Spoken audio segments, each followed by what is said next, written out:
It's particularly heartening to me to see the rise of interest among scientists, and particularly astronomers, in the UFO problem. So it has often been said that, why don't astronomers see UFOs? As a matter of fact, they do.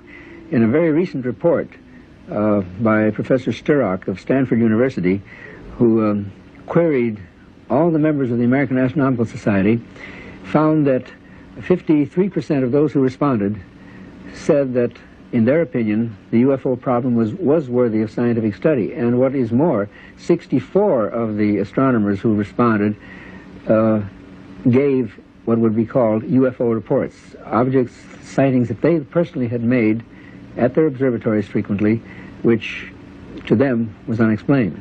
Dr. Hynek was officially researching UFOs for the U.S. Air Force and compiling a classified report known as Project Sign, later to become known as Project Blue Book.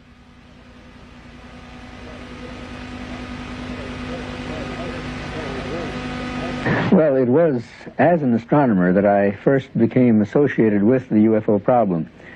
In 1948, the Air Force asked me, as an astronomer, to assist them in seeing how many of the reports on flying saucers that were coming in at that time could be explained astronomically. And one thing led to another, and I became scientific consultant to the Air Force and remained so for some 20 years. I started almost as a complete skeptic, because I thought the whole thing was a question of post-war nerves, but it was the persistence of the phenomenon, and it refused to dry up and blow away, that finally led me to the belief that we had a real phenomenon to deal with.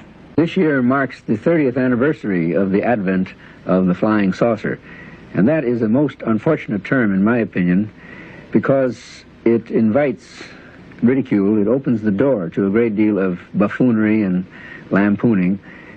It had a perfectly good history, because when Kenneth Arnold described the motions of the discs that he had seen, he said that it was like skipping a saucer over water. But some reporter thought that was a very clever term, and flying saucers were born. But it is really too bad, because it has caused a great deal of jokes and so forth. For instance, one common expression is that if you want to see a flying saucer, just goose the waitress. There is a shyness and a reluctance on the part of many witnesses, and understandably so, against reporting, because too many have been ridiculed and life has been made somewhat miserable for them. But at the Center for UFO Studies, both in the States and in Australia, it is our standard practice never to use a person's name without their specific permission.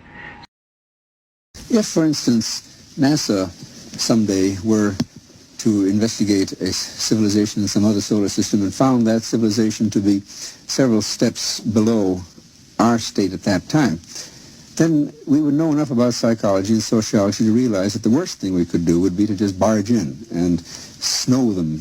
It would just either cause panic or worship. What a smart group would do would be to slowly infiltrate, slowly begin to affect the mass mind and get them conditioned to the idea that they might be visited someday. Slowly the mass mind begins to accept the idea that, well, it's not so unusual. Yeah, sure. You know, the way in science things have very frequently gone. The first step is complete disbelief. Then there comes a stage where they say, well, you know, it might be so. And the third and final stage is, oh, I knew it all the time.